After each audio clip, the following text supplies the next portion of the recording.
Hi guys, welcome to my YouTube channel. ¿Qué le pasa a Lupita? ¿Por qué? Yo ni sé. So we're gonna process things here. I'm gonna talk to you guys about a little bit about myself first. So let's start with I am Guadalupe, but everybody calls me Lupita instead for short. I am 25 years old. I was born and raised in Orange County. I have 4 kids. Yes, 4. And most of you are going to be like, damn, that don't know, you know? But for you that do know, you guys know how, like, who my kids are, and how great they are as well. You know, my birthday is in July. I'm a Leo for those who like astrology. My favorite colors are green and blue. Okay, I'm a small business owner, so I make cakes, cupcakes. It all happened accidentally, which it's funny, you know. And most importantly, what we will be talking about in this YouTube channel is of me being a domestic violence survivor, not a victim, survivor, right? And putting empowerment into that, you know, just, to keep pushing, right? Survivor sounds better than victim at the end of the day. So basically, I disappeared for 8 years from friends and family, on and off from here, but definitely it wasn't a toxic relationship for that long. It was not a good idea. Was not easy to get out.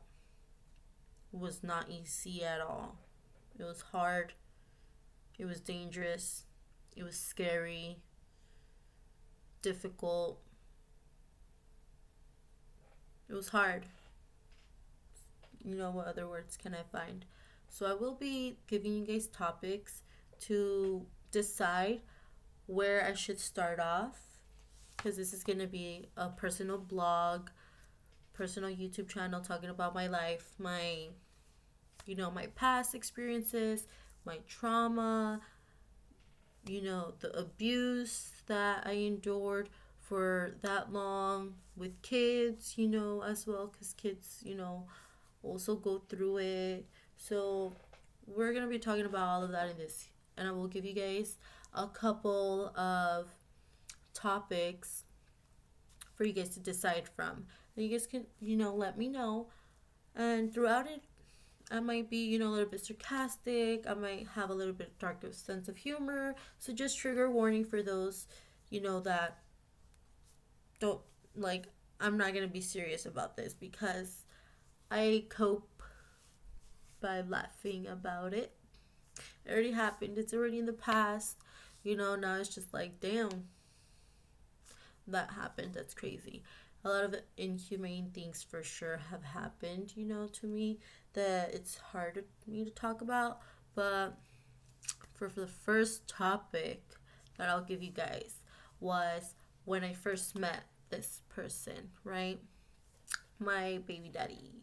So I first met him when I was 15. I ran away with him, and I ran away to TJ. I ran away to TJ with this person for around 2 months.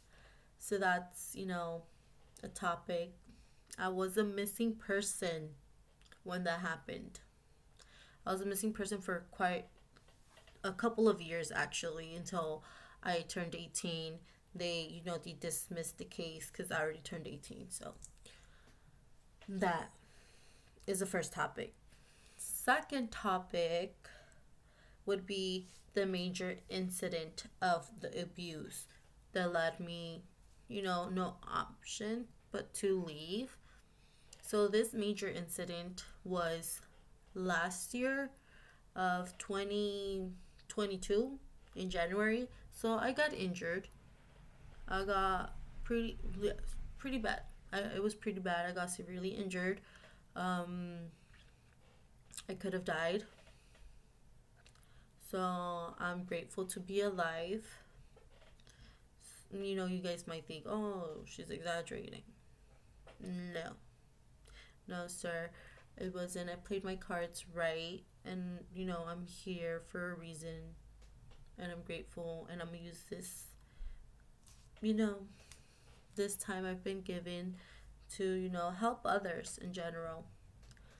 So after this major incident, which that's, the second topic, the third topic would be when I lost my kids due to my injuries. I lost my kids. So I lost my kids for quite some time. Not too long, which I'm thankful that it wasn't that long. I worked hard for it, but yeah, my kids were with CPS because they were present in the incident, you know, and a lot of legal battles I was battling last year, a lot of legal issues. My cases are closed. I'm done with that. So it's okay for me to talk about things right here. So you guys don't have to worry about it. Like, if it's okay, like, if you guys should be worried. I'm just going to be talking about things that happened before. Nothing really is going on right now. Hopefully nothing happens again. you know, but things do happen. So we'll keep updating, later on. So that's like the third option, which would be CPS and legal things. My fourth option for you guys would be the first time I left this person, right? When was the first time I left him?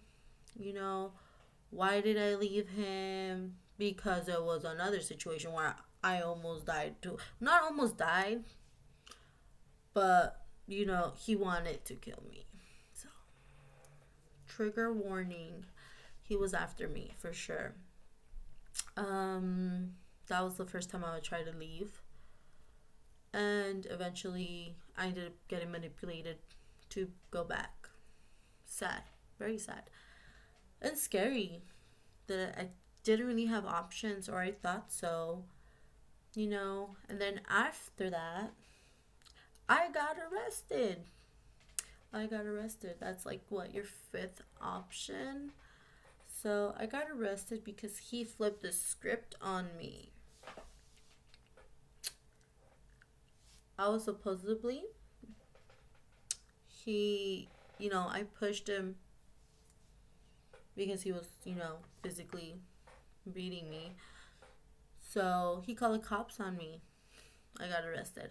So that's another thing we can talk about, right? And the legal battle with that was crazy because the restrictions they put me, that benefited him, that kept me with him, actually. I couldn't leave. That was scary. I had no option at that point but to stay with that person. The system did fail me there. Like, it just sucked. It sucked. Another thing, that did happen, a lot of isolation. I was isolated for most of the time I was with him. I wasn't allowed to speak to others, even to family members, friends, mine or his. I was only able to talk to his mother and sister. Nobody else. Couldn't talk to the cashiers. Couldn't say hi if somebody waved at me just to be polite. I couldn't, or else there'd be a consequence. So definitely a lot of isolation, a lot of manipulation, a lot of fear installed. I looked down. I couldn't look anywhere else. Why did I stay? A lot of threats. A lot of threats were being made to me and towards my family, where I could have put my family into danger if I didn't follow these rules, right? So, I played my cards.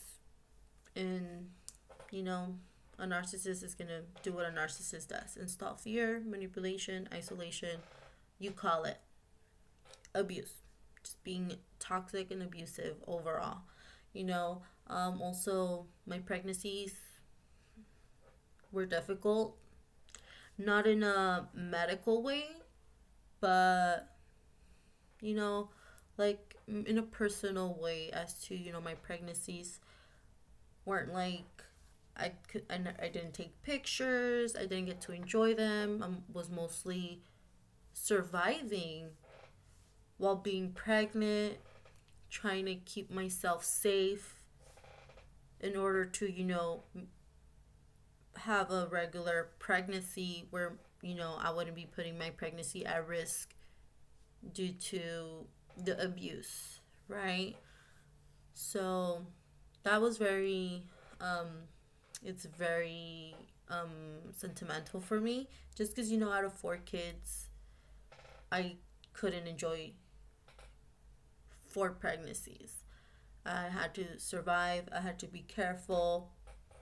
I was alone. Didn't see doctors throughout my pregnancies. I just went to the hospital, popped them out. No medication. Vámonos back to isolation. So, very crazy. You know, at this point, there was also like sexual abuse. Yes, even if you're in a relationship, sexual abuse happens. No means no. You know, for those that still don't get it, no is no.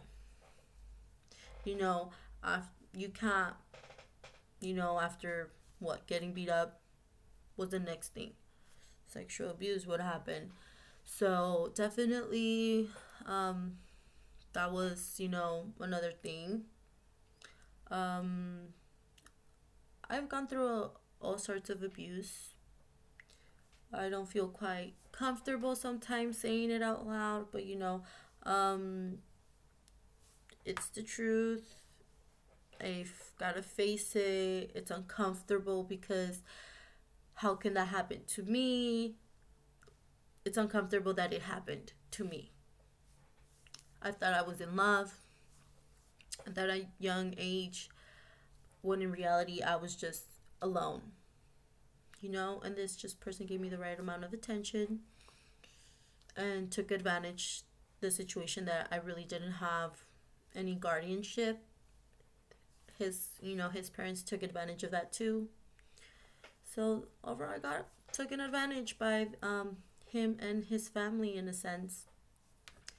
Very unfortunate. I had pure intentions throughout it all. I try to see the best in all of these people. I still try. No, I don't. That's a lie. I don't. They are. That's what they are. I don't know if I can cuss. I don't know if I already have. But anyways, due to all of that, I have triggers. I have PTSD. I learned how to manage it.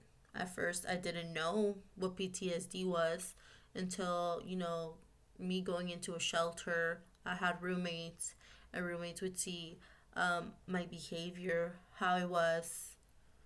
I couldn't sleep. When I tried to sleep, I had nightmares that I wasn't conscious about.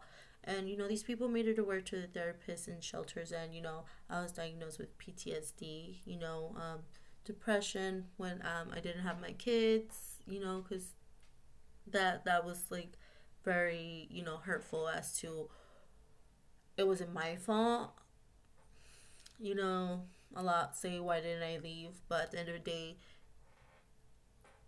if I did try to leave, I could have ended worse than what happened. So definitely, played my cards right, and I'm thankful that I made it out. God helped me, definitely. A lot of people did help me. I reached out finally. I had to lose all embarrassment, ask for help to my family, reach out. Been years since I've contacted them, right? And They definitely responded, and I'm thankful for friends also that helped out, you know, just talking to me, being there, supporting me financially at some point, rides here to legal places, for my kids' visits and stuff. Definitely a lot happened. And I just, sharing all of this with you guys. All of you guys are always interested as to, like, oh my God, what happened? I'm sarcastic about it. I have a lot of dark sense of humor about it. That's just my way of coping about it because it's too much. It's too much to take in. And I just, it is what it is.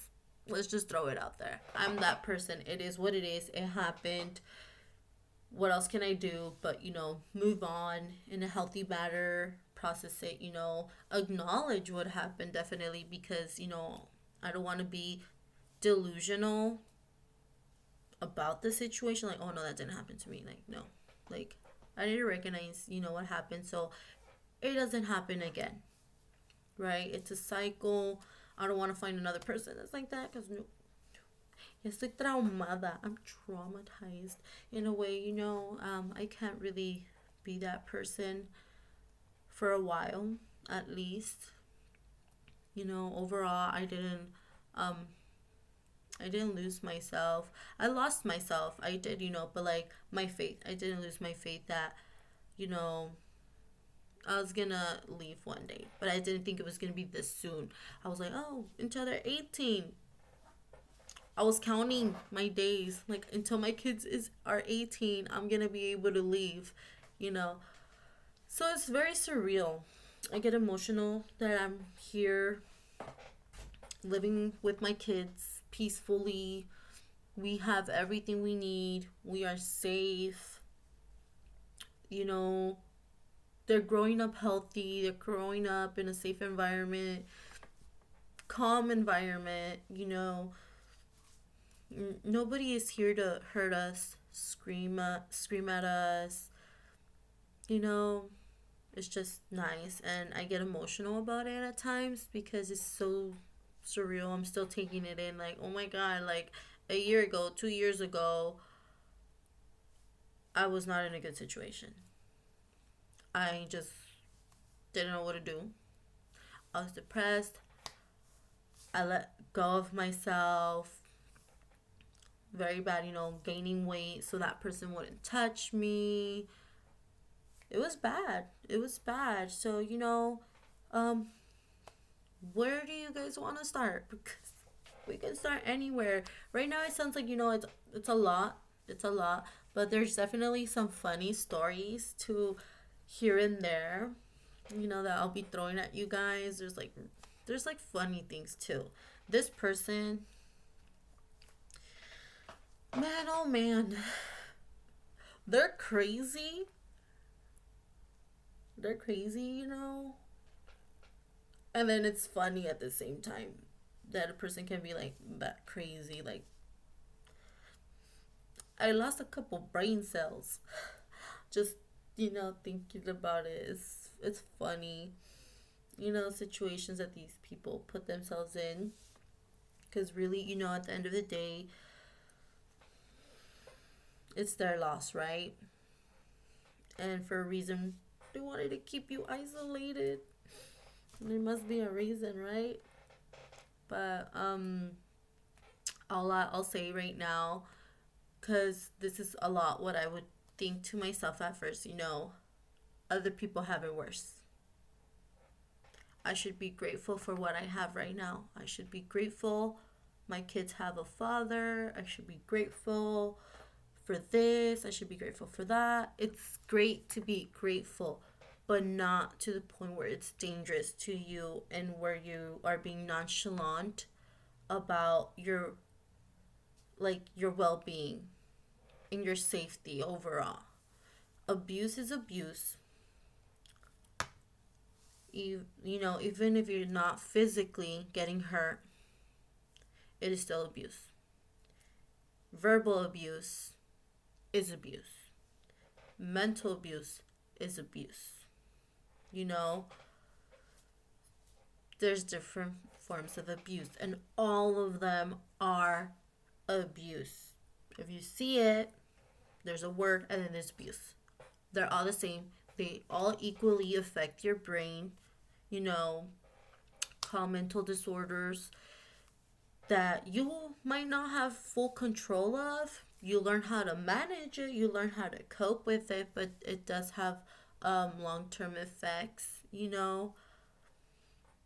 You might think, oh yeah, like for me it's nothing. It's like, yeah, until you're sleeping, and then all of a sudden you're scared and you can't go back to sleep. Or you can't sleep for days and you don't know why. But in your subconscious it's just scared to be vulnerable in your sleep. You don't know that, you know. So that's my PTSD, right? I've been sleeping better, thankfully. Because I'd be running on 2 hours of sleep daily or on no sleep at all. Definitely a lot of triggers, sounds, smells, places can, just put me in a state of shock, not like dramatica, bien acá. No, it's just like, like I'm gonna be normal about it. But when I'm alone, I'm gonna have a mental breakdown. You're like, oh shit, that part. But abuse is abuse. You don't deserve it. No one does. It's inhumane to be abused, to be isolated, manipulated, lied to. You know, we don't deserve that. Nobody does. And if you are in a DV situation, domestic violence, whatever type of abuse it is, there's help out there. There's resources. I'm here. Reach me out. I have resources that I can help in any way I can. You can go down to my YouTube channel. I actually attached links to resources that can better help you guys to get connected to a safety plan. Resources for moms. Since I'm a mom, I found these resources on my own. I got out of this, out of all this bad nightmare on my own. I found things on my own. Didn't have no help at all. I found all of this due to no sleeping. Yay, I used it to my advantage. I found a lot of resources. So I'm not going to keep those to myself. I'm glad to, share them with you guys. And they're down in my bio. They're on links. Use it to your advantage. They're free. You know, um, being toxic is not cute. Don't do it. Also be mindful. Men go through abuse too. I've known a couple of men that have been in DV situations, and it's bad, and it's real bad too. It's crazy. It's crazy. you know, Men and females can be toxic. Don't think you're not worth saving. At the end of the day, people can tell you, oh, that's not right. Oh, that's very toxic. Oh, you should leave. At the end of the day, people can tell you all you want, but at the end of the day, again, you make the decision. You are your own savior. You're the only one that can get you out of that. And the first thing you need to do is call for help. Call for help. Let someone know. Let someone know that you trust, to make a safety plan to exit there safely without getting injured. Because, I got injured, and I wouldn't wish that upon nobody, not even on my worst enemy. I don't wish that on nobody. It's really traumatic. It's a really bad experience. So we can talk about that more on my next YouTube. What is it called? Video? There we go, video. So, I hope everybody can tune in. We can talk about it more. Con un cafecito y un pan con este clima. Oh my God. It's going to be fun and crazy, Just right there with your café, your pan.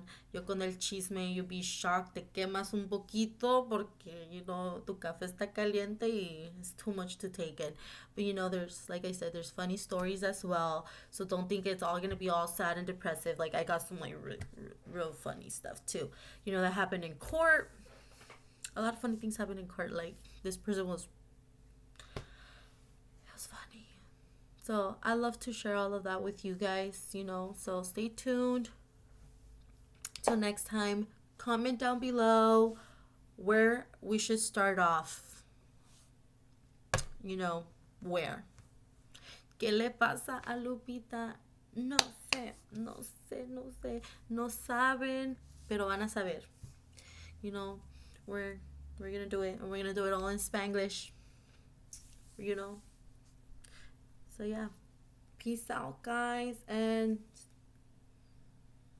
stay tuned on my Instagram if you follow me on Instagram. Bye. Where's this button? Okay, bye.